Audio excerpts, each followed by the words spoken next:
हमारी जो गवर्नमेंट है वो 3 ऑर्गन्स हैं उसके, इट हैज 3 पार्ट्स और 3 ऑर्गन्स, जिसमें सबसे पहला ऑर्गन है लेजिस्लेचर, दूसरा ऑर्गन है एग्जीक्यूटिव, तीसरा जो हमारा ऑर्गन है वो है जुडिशरी। कोई बिल जो लोकसभा में लाया गया है वो मनी बिल है या नहीं है, इसका फाइनल डिसीजन मेकर कौन होगा? It will be the speaker of the Lok Sabha. Rajya Sabha के एमपीज के इलेक्शन जनरली बार बार होते रहते हैं, क्योंकि हर तीसरे साल यहाँ पर क्या होता है, सीट्स जो मेंबर्स हैं वो रिटायर होते हैं। ज्वाइंट सेशन, दोनों पार्लियामेंट के बीच में कोई बिल पास नहीं हो पा रहा है, कोई डेडलॉक अराइज हो गया है, उसके लिए कोई ज्वाइंट सेशन या ज्वाइंट सिटिंग जो है वो अरेंज कराई जा सकती है। हेलो एवरीवन, आप सभी का स्वागत है on this amazing platform of PW CLAT, जहां हम आज के सेशन में डिस्कस करने वाले हैं about Indian parliament and its session. I hope you all are doing absolutely fine and ready to begin with this session. तो आज के सेशन से हम क्या क्या डिस्कशन में रखने वाले हैं, हम इंडियन पार्लियामेंट के बारे में बात करेंगे, इसकी कॉम्पोजिशन के बारे में बात करेंगे कि आखिरकार हमारे इंडियन पार्लियामेंट में क्या क्या चीजें, कौन कौन सी बॉडीज हैं जो वो एग्जिस्ट करती हैं, उनके अंदर फर्दर क्या क्लासिफिकेशंस हैं, क्या उनके फीचर्स हैं, कैसे हमारे पार्लियामेंट में सेशंस होते हैं, कितने तरह के सेशंस होते हैं, ये सब चीजें हम आज के इस सेशन में डिस्कस करने वाले हैं। Before I proceed to parliament, let us have a brief discussion about the 3 organs of the government. हमारी जो गवर्नमेंट है वो 3 ऑर्गन्स हैं उसके, इट हैज 3 पार्ट्स और 3 ऑर्गन्स, जिसमें सबसे पहला ऑर्गन है लेजिस्लेचर, जिसका काम है कानून बनाना। दूसरा ऑर्गन है एग्जीक्यूटिव, जिसका काम है क्या? उसका काम है कि इस कानून को इंप्लीमेंट करना, इस कानून को एनफोर्स में लाना। तीसरा जो हमारा ऑर्गन है वो है जुडिशरी। जुडिशरी का काम है कि अगर कहीं पर भी कोई डिस्प्यूट अराइज होता है, कोई कॉन्फ्लिक्ट अराइज होता है, उसे रिजॉल्व करना, या अगर कहीं पर भी किसी का राइट वायलेट हो रहा है तो व्यक्तियों के या लोगों के राइट्स को प्रोटेक्ट करना। तो जो हम आज पार्लियामेंट की बात कर रहे हैं, तो पार्लियामेंट इन तीनों ऑर्गन्स में से किसका हिस्सा है? पार्लियामेंट हमारा लेजिस्लेचर का पार्ट है, and to be very specific, it is a part of it is known as the union legislature, क्योंकि लेजिस्लेचर भी जो है हमारा, लेजिस्लेटिव बॉडीज भी 2 लेवल्स पर हैं। एक तो हमारी सेंट्रल लेवल पर है, जिसे हम इंडियन पार्लियामेंट कहते हैं, एक हमारा स्टेट लेवल पर है, जो हमारी स्टेट असेंबलीज होती हैं, जहां पर विधानसभा या विधान परिषद होती है। तो विद दिस बैकग्राउंड अब हम समझते हैं इंडियन पार्लियामेंट का स्ट्रक्चर क्या है और इसके सेशंस के बारे में। तो जी सबसे पहले जो हमारा इंडियन पार्लियामेंट है, it is the supreme legislative body of the India. Legislative body है तो इसका काम क्या है? To make laws. It is its major function, इसका मेजर फंक्शन है कानून बनाने का, टू मेक द लॉज जो कि through out the country applicable होते हैं। अच्छा, कौन से मैटर्स पर ये लॉ बना सकती है? वो दिया गया है कहां पर? It has been provided in the union list. ठीक है जी, यूनियन लिस्ट में ये प्रोवाइड किए गए हैं जो मैटर्स, उन पर हमारी पार्लियामेंट जो है वो कानून बना सकती है। इंडियन पार्लियामेंट में 3 बेसिक इसके हिस्से हैं। सबसे पहला है हमारे देश के प्रेसिडेंट, दूसरा है इसमें 2 houses, Rajya Sabha and Lok Sabha.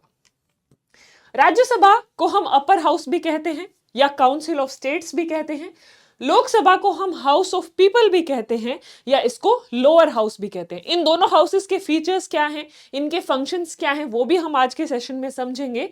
Then first general elections under the new constitution were held during the year of 1951-52। अब जो भी चीजें हम इसमें कवर करने वाले हैं वो किसी ना किसी तरीके से आपसे पेपर में एमसीक्यू की फॉर्म में भी पूछे जा सकते हैं। इन जनरल ऑल्सो अगर कोई लॉ का पेपर दे रहा है या जुडिशरी का पेपर दे रहे हैं या क्लैट का पेपर दे रहे हैं, ये जो आज का सेशन है, या कोई इन जनरल भी पॉलिटी का भी मान लो किसी ने सब्जेक्ट लिया हुआ है, ये टॉपिक तो उनको भी बहुत काम आने वाला है। तो इसमें जो छोटे छोटे पॉइंटर्स है आपको उसका ध्यान रखना है। सबसे पहला कि हमारे पार्लियामेंट का हिस्सा कौन कौन है? प्रेसिडेंट है, राज्यसभा है, लोकसभा है। अक्सर लोग कहते हैं कि प्रेसिडेंट तो होंगे ही नहीं, तो क्वेश्चन में जब आंसर आते हैं तो हम सिर्फ लोकसभा राज्यसभा टिक करके आ जाते हैं, but that's not the right answer. Parliament consists of president, Lok Sabha and Rajya Sabha. अब जो कॉन्स्टिट्यूशन है हमारा, constitution came when the constitution came into force, उसके बाद हमारे फर्स्ट जनरल इलेक्शंस कब हुए थे? 1951-52 में। And the first elected parliament, पहली बार जो गठन हुआ या जो चयन हुआ पार्लियामेंट का, it came into existence in April 1952। ठीक है जी, तो ये भी इंपॉर्टेंट पॉइंटर है आप सभी के लिए। Then will talk about Lok Sabha. Lok Sabha क्या है? Lok Sabha is comprised of representatives of people chosen by direct election on the basis of adult suffrage. यानी कि it is also known as House of Representatives of people, यानी कि यहां जो लोग बैठते हैं वो डायरेक्ट लोगों के द्वारा चुने जाते हैं। एडल्ट सफरेज का क्या मतलब है? Anyone above the age of 18 years.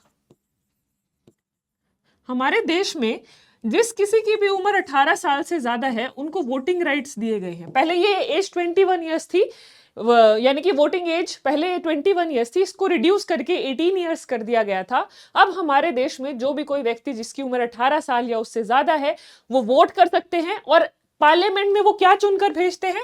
Lok Sabha में होते हैं हमारे एमपीज। इस पर भी मैंने एक वीडियो बनाई थी, एमपी और एमएलए इनमें डिफरेंस क्या होता है। तो जो पार्लियामेंट में जो हम मेंबर्स चुन के भेजते हैं उन्हें हम मेंबर ऑफ पार्लियामेंट कहते हैं, and they are the representatives of the people. Then maximum strength क्या है लोकसभा की? Maximum strength of the house envisaged by the constitution, जो हमारे कॉन्स्टिट्यूशन में बताई गई है वो है 552। अब इसको भी कई बार लोग 550 याद कर लेते हैं, but exactly it is 552। 530 members to represent states, यानी कि इसमें से जो 530 एमपीज होंगे वो स्टेट्स को रिप्रेजेंट करेंगे। 20 to represent union territories, 20 union territories को रिप्रेजेंट करेंगे, जैसे दिल्ली हो गया, पौंडीचेरी हो गया, चंडीगढ़ हो गया। Then not more than 2 members of Anglo Indian community to be nominated by the president. ठीक है, अब यहां से भी आपके 3 तरह के क्वेश्चन बन सकते हैं कि लोकसभा में स्टेट से कितने मेंबर्स आते हैं, यूनियन टेरिटरीज से कितने मेंबर्स आते हैं, और एंग्लो इंडियन कम्युनिटी के कितने मेंबर्स होते हैं, और इन एंग्लो इंडियन कम्युनिटी के मेंबर्स को कौन नॉमिनेट करता है? They are nominated by the president of our country. ये भी आपको याद रखना है, this is important point. After that the delimitation commission, ये पॉइंट क्या बताता है कि जो ये हमारे एमपीज चुन के आते हैं, ये हम कैसे डिसाइड करते हैं कि 552 मेंबर्स होंगे, इतनी सीट्स होंगी मेंबर्स ऑफ पार्लियामेंट की। ये सीट्स इन बेसिस पे बटी हुई हैं कि हमारे देश में जो पॉपुलेशन है सब इक्वल जो है डिस्ट्रीब्यूशन हो, सभी एक सीट के अंदर जो general number of people who are voting is similar. तो डीलिमिटेशन के बेसिस पर जो हमारा सेंसस होता है उसके बेसिस पे डीलिमिटेशन होती है, और फिर जो हमारी सीट्स हैं वो एलोकेट की जाती है कि इतनी नंबर ऑफ सीट्स होने वाली हैं लोकसभा में। तो delimitation commission of India is a commission established by the government of India tasked with the redrawing the boundaries of legislative assembly and Lok Sabha constituencies based on the last census। जो भी last census होगा उसके हिसाब से एक state assembly में कितनी seats होंगी, यानी एमएलएस की कितनी सीट्स होंगी या एमपीज की कितनी सीट्स होंगी, ये कैसे डिसाइड किया जाता है? डीलिमिटेशन के एक्सरसाइज से, and which is based on your census. So the present delimitation of constituencies has been done on the basis of 2001 census। यानी कि जो आज के दिन हमारे स्टेट असेंबलीज में डिस्ट्रीब्यूशन है या हमारे लोकसभा में सीट्स का डिस्ट्रीब्यूशन है वो कौन से सेंसस के पर बेस्ड है? वो 2001 में जो सेंसस हुआ था उस पर बेस्ड है। अब नेक्स्ट जो चेंज आएंगे, जो 2026 का सेंसस होगा, उसके बाद फिर नई डिलिमिटेशन एक्सरसाइज होगी, और फिर हो सकता है ये जो हमारी एमपीज की सीट्स हैं लोकसभा में वो बढ़ जाए, हो सकता है जो हमारे एमएलएस की सीट्स हैं रिस्पेक्टिव स्टेट्स में वो भी बढ़ जाएं, डिपेंडिंग ऑन द, क्योंकि हमारी पॉपुलेशन बढ़ रही है तो देयर इज अ चांस कि सीट्स भी बढ़ सकती हैं। ठीक है जी। उसके बाद हमारा है लार्जेस्ट कॉन्स्टिट्यूएंसी कौन सी है एरिया वाइज। अगेन ये भी आपका जीके पर्सपेक्टिव का क्वेश्चन है।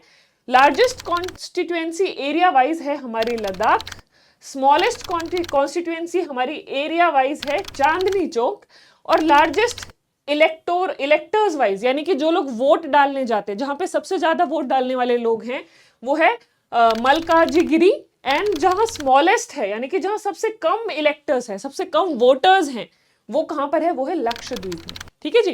तो ये भी आपके again examination point of view से इंपॉर्टेंट है। एरिया वाइज लार्जेस्ट कॉन्स्टिट्यूएंसी कौन सी है? हमारी लद्दाख है। एरिया वाइज स्मॉलेस्ट कॉन्स्टिट्यूएंसी कौन सी है? हमारी चांदनी चौक है। और वोटर्स वाइज सबसे बड़ी कौन सी है? मल्काजगिरी। और हमारी वोटर्स वाइज स्मॉलेस्ट कॉन्स्टिट्यूएंसी कौन सी है? It is Lakshadweep. तो ये पॉइंट्स भी आपके लिए इंपॉर्टेंट हो सकते हैं, हो सकता है पेपर में भी आपसे ये ऐसे इन टॉपिक्स पर बेस्ड क्वेश्चन पूछे जाए। फिर है Lok Sabha will continue for 5 years unless sooner dissolved. Generally Lok Sabha की टर्म कितनी होती है? 5 साल की।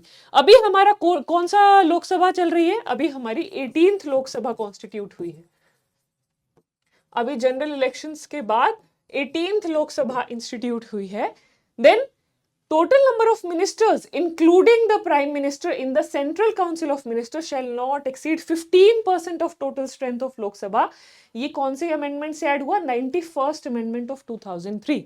यानी कि जितने भी हमारे लोकसभा में मेंबर हैं उनमें से मैक्सिमम 15% लोग जो हैं they can become part of the council of ministers. यानी कि काउंसिल ऑफ मिनिस्टर्स की स्ट्रेंथ कितनी होगी? At the max 15% of the strength of Lok Sabha, और उस 15% में पीएम भी इंक्लूडेड होते हैं। देन ये कौन सी अमेंडमेंट से आया? ये 2003 में 91st अमेंडमेंट से हमारे कॉन्स्टिट्यूशन में ये प्रोविजन ऐड किया गया। देन नोटा मतलब नन ऑफ द अबव, मैं इनमें से किसी को भी वोट नहीं डालना चाहता। ये कौन से ईयर में इंट्रोड्यूस हुआ? It was introduced in the year 2014 in the 16th Lok Sabha elections. तो ये भी अगेन वेरी इंपॉर्टेंट पॉइंटर। कौन से ईयर में ये नोटा की शुरुआत हुई हमारे देश में? In the general elections, in the Lok Sabha elections it was done in the year of 2014। फिर एक और लोकसभा का इंपॉर्टेंट फीचर है कि जो मनी बिल है, अगर आप लोगों ने सुना हो, मनी बिल हमेशा लोकसभा में इंट्रोड्यूस होता है। जनरली जब भी कोई बिल से एक्ट बनना होता है वो लोकसभा या राज्यसभा किसी भी हाउस में इंट्रोड्यूस किया जा सकता है। But when we talk about money bill can only be introduced in Lok Sabha. So money bill can only be introduced in Lok Sabha. Lok Sabha speaker decides the credibility of the money bill. अब सवाल मान लो ये आ गया कि कोई बिल मनी बिल है या नहीं है, इसका डिसीजन कौन लेगा? इसका डिसीजन लेने के लिए अथॉरिटी दी गई है स्पीकर को। यानी कि हमारा संविधान कहता है कि कल को कोई कंफ्यूजन या डाउट अराइज हो गया कि कोई बिल जो लोकसभा में लाया गया है वो मनी बिल है या नहीं है, इसका फाइनल डिसीजन मेकर कौन होगा? It will be the speaker of the Lok Sabha. इसलिए स्पीकर का भी बहुत ही अहम रोल है इन द लोकसभा। अब after this let's come to speaker पर आ जाते हैं हम। ठीक है, स्पीकर क्या है? सिटिंग ऑफिसर ऑफ लोकसभा, वो जो उसके मैनेजमेंट ऑफ अफेयर्स देखता है ताकि जो उसकी प्रोसीडिंग्स हैं, उसके सेशंस हैं, उसकी मीटिंग्स हैं वो स्मूथली चलती रहे। सो लोकसभा के जो प्रिसाइडिंग ऑफिसर होते हैं वो कौन होते हैं? He is the speaker. ठीक है, तो यहां पर लोकसभा में जो प्रिसाइडिंग ऑफिसर हैं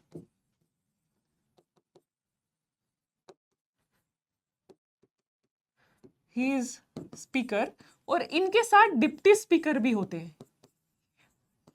deputy speaker comes into picture when speaker is not there because of any reason. If the seat of the speaker becomes vacant तो उनकी जगह डिप्टी स्पीकर ले लेते हैं। अब स्पीकर के बारे में कुछ चीजें पढ़ते हैं। श्री जीवी मावलंकर, अगेन वेरी इंपॉर्टेंट, जीवी मावलंकर इज दी और was the first speaker of Lok Sabha. ये भी क्वेश्चन बहुत एग्जामिनेशंस में पूछा जाता है। फर्स्ट स्पीकर कौन थे लोकसभा के? जीवी मावलंकर। और एट प्रेजेंट कौन है? At present Shri Om Birla is the speaker in Lok Sabha. 18th Lok Sabha में स्पीकर कौन है at present? Mister Om Birla. ठीक है, तो electing the speaker of Lok Sabha is one of the first acts of every newly constituted house. जैसे अभी हमारे जनरल इलेक्शंस हुए और सरकार बनी, तो सरकार बनने के बाद जब भी वो पार्लियामेंट में बैठते हैं उनका सबसे पहला काम यही होता है कि वो स्पीकर की नियुक्ति करते हैं। ठीक है, the constitution of India requires speaker should be a member of the house.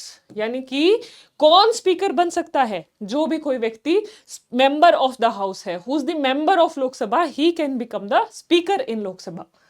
He presides over a joint sitting of 2 houses of parliament.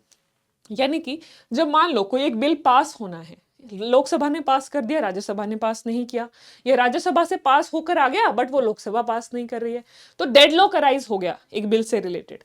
तो अब इसको रिजॉल्व करने के लिए कई बार जॉइंट सिटिंग की जाती है। तो उस जॉइंट सिटिंग को प्रिसाइड कौन करता है? कौन चेयर करता है? कौन बैठता है? That is presided over by the speaker of Lok Sabha.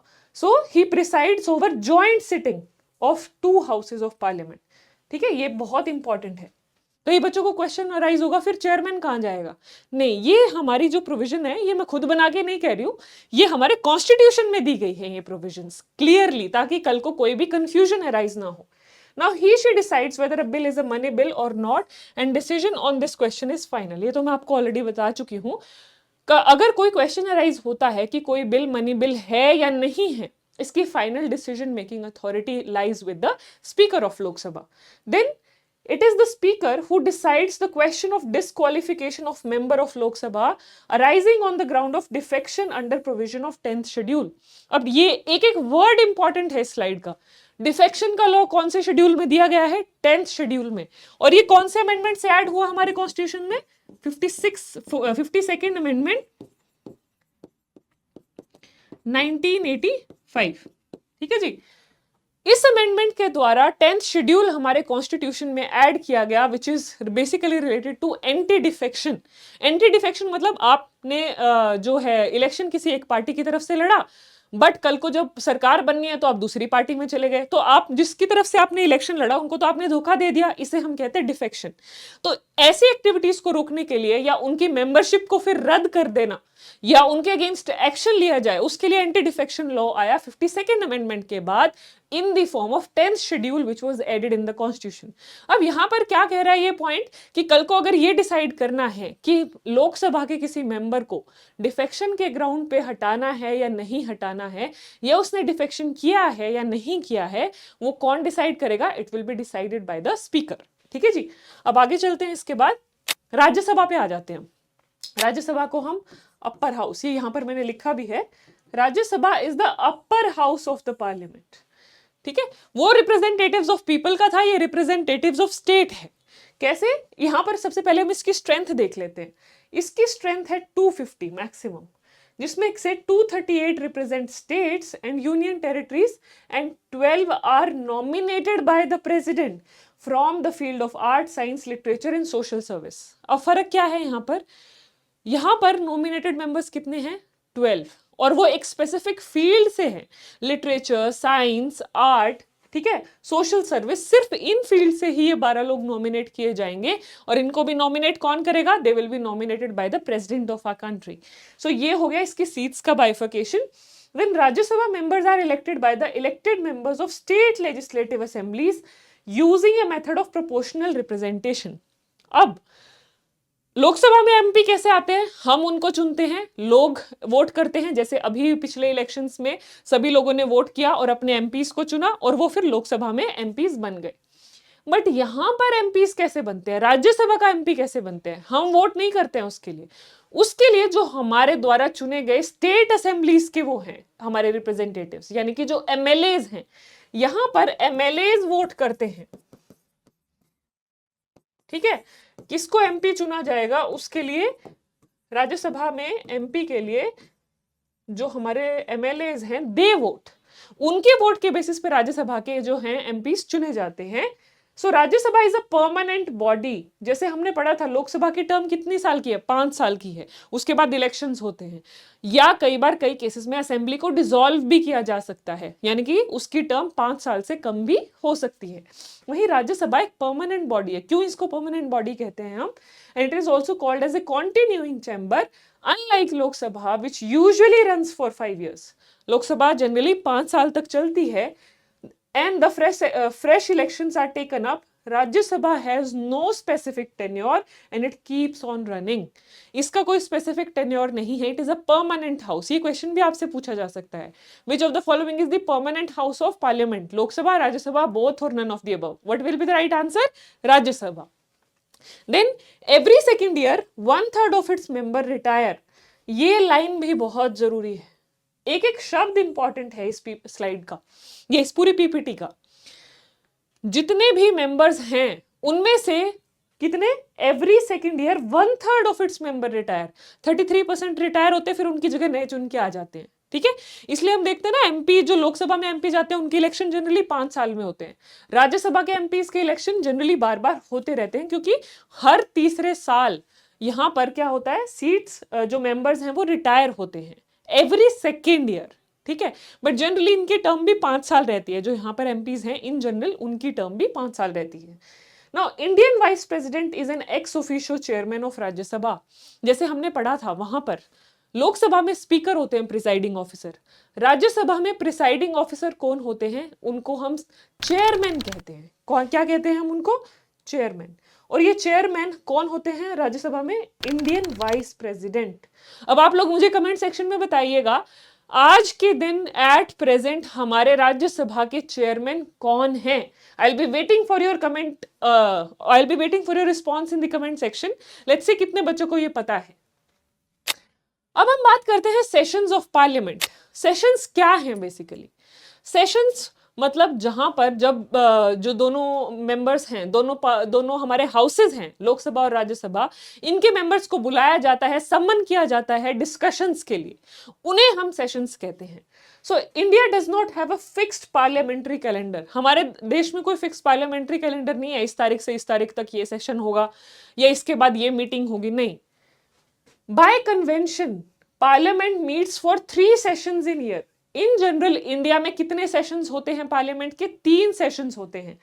सबसे लंबा कौन सा है? Budget session, which starts towards the end of January and concludes by the end of April or first week of May।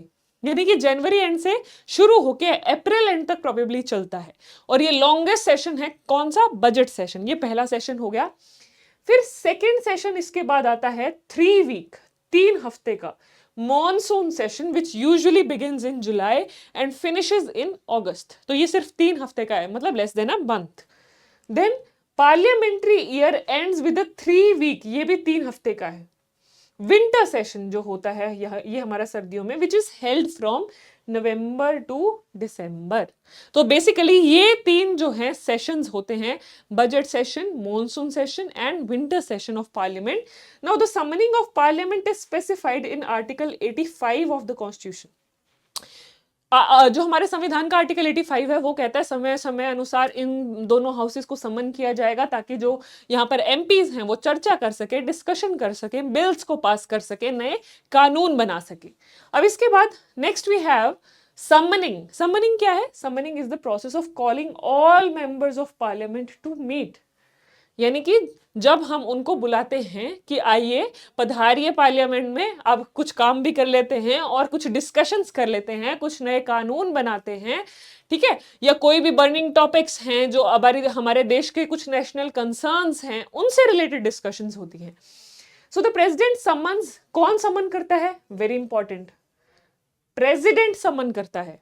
President summons each house of parliament from time to time. The gap between 2 sessions of parliament cannot exceed 6 months. ये important question है। जो parliament के 2 sessions होते हैं उनके बीच maximum कितना gap हो सकता है? 6 महीने का, which means parliament meets at least 2 times in a year. यानी कि कम से कम 2 सेशंस तो जरूर होंगे एक साल में। ये प्रोविजन भी हमारे कॉन्स्टिट्यूशन में दी गई है। देन एडजर्नमेंट क्या है? एडजर्नमेंट जनरली कोर्ट में भी हम सुनते हैं जब हम तारीख पे तारीख कोई चीज को पोस्टपोन कर देते हैं। तो वैसे ही सेशंस में भी एडजर्नमेंट्स होती हैं। Adjournment terminates the sitting of the house. एक तो हो गया सेशन, सेशन के बाद होती है मीटिंग, यानी कि जिस एक दिन वो लोग मिलते हैं वो होता है मीटिंग का दिन। इस मीटिंग में भी 2 सिटिंग्स होती हैं, ठीक है। एडजर्नमेंट क्या है? Adjournment terminates the sitting of the house. Adjournment ये नहीं है कि पूरा सेशन एडजर्न हो गया। एडजर्नमेंट का मतलब है कि एक दिन जो उनकी सिटिंग होनी थी वो एडजर्न हो गई, which meets again at the time appointed for the next sitting। फिर बट उनको नेक्स्ट सिटिंग का भी टाइम अब ऑलरेडी बता दिया जाएगा। If the meeting is terminated without any definite time or date fixed for the next meeting, it is called adjournment sine die। इसका क्या मतलब है? जहां यही नहीं बताया कि अगला सेशन कब होगा, अगली मीटिंग कब होगी, उसे हम एडजर्नमेंट सिने डाई कहते हैं। यानी कि without specifying any next date of meeting अगर कोई एडजर्नमेंट होती है उसे हम एडजर्नमेंट सिने डाई कहते हैं। Then the power of the adjournment as well as adjournment sine die lies with the presiding officer, speaker और chairman। अब ये किसके पास है पावर? एडजर्नमेंट की, एडजर्नमेंट सिने डाई की presiding officer of both the houses, चाहे वो स्पीकर है चाहे वो चेयरमैन है, ठीक है जी। अब आ गया नेक्स्ट टर्म प्रोरोगेशन। अब ये प्रोरोगेशन क्या है? Prorogation is the end of session.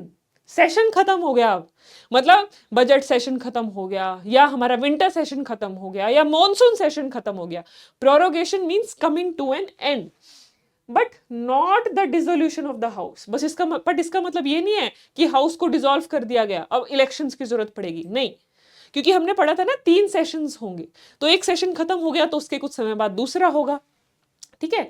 It is done by the president of India. Prorogation कौन करता है? प्रेसिडेंट। समनिंग कौन करता है? प्रेसिडेंट, ठीक है। एडजर्नमेंट कौन करता है? स्पीकर या चेयरमैन। अब कॉरम क्या है, ये भी इंपॉर्टेंट पॉइंट है। कॉरम का क्या मतलब है? Quorum refers to the minimum number of members required to be present for conducting a meeting of the house. कि जब भी किसी हाउस में, चाहे वो लोकसभा है चाहे वो राज्यसभा है, किसी भी हाउस में मीटिंग होगी तो कम से कम इतने मेंबर्स प्रेजेंट होने चाहिए to conduct a meeting. Then the constitution has fixed 1/10 strength. कितनी? 1/10, यानी कि जितनी उस हाउस की स्ट्रेंथ है उसमें से कम 1/10 लोग, 10% तो कम से कम प्रेजेंट होने चाहिए एक मीटिंग के लिए, फॉर बोथ लोकसभा और राज्यसभा दोनों के लिए ये सेम नंबर है। देन जॉइंट सेशन क्या है? अब joint session of parliament article 108 में दिया गया है। जॉइंट सेशन, जैसे मैंने बताया था, दोनों पार्लियामेंट के बीच में कोई बिल पास नहीं हो पा रहा है, कोई डेडलॉक अराइज हो गया है, उसके लिए कोई जॉइंट सेशन या जॉइंट सिटिंग जो है वो अरेंज कराई जा सकती है। The Constitution of India provides for joint sitting of the Parliament's 2 houses, the Lok Sabha and Rajya Sabha, in order to break any deadlock. कहीं पर कोई डेडलॉक अराइज हो गया, उसको रिजॉल्व करने के लिए जॉइंट सिटिंग कराई जा सकती है। The joint sitting is called by the president. कौन बुलाता है जॉइंट सिटिंग? अगेन, प्रोरोगेशन के लिए बुलाना है, जॉइंट सिटिंग के लिए बुलाना है, सम्मन करना है, तीनों ही चीजों को कौन करेगा? प्रेसिडेंट करेंगे। But again a very important point, such session is presided over by the speaker. कौन प्रिसाइड करता है? स्पीकर करता है। ये पहले भी बताया था मैंने, जॉइंट सेशन हो या जॉइंट सिटिंग हो, it is presided over by the speaker, ठीक है। और उसकी एब्सेंस में कौन करेगा? Deputy speaker of the Lok Sabha. Okay जी, so that's all about the concept of Indian parliament and I hope you all thoroughly enjoyed today's session. जो मैंने आपसे एक क्वेश्चन पूछा था इन बिटवीन, आप उसका क्वेश्चन का आंसर जरूर कीजिएगा मुझे कमेंट सेक्शन में। I will be waiting for your response in the comment section. Along with that मुझे ये बताइएगा कि लोकसभा की प्रेजेंट स्ट्रेंथ क्या है, राज्यसभा की प्रेजेंट स्ट्रेंथ क्या है, और अभी जो हमारा रिसेंट पार्लियामेंट का सेशन हुआ वो कौन सी डेट से कौन सी डेट तक था। इससे रिलेटेड मैंने एक शॉर्ट भी बनाया था रिसेंटली, आई होप आप सभी ने देखा भी होगा। तो इन तीनों क्वेश्चंस का रिस्पांस मुझे कमेंट सेक्शन में दीजिएगा। I will be waiting for your response. So that's all for today's session. Thank you everyone. I hope you all have a great day ahead. Thank you.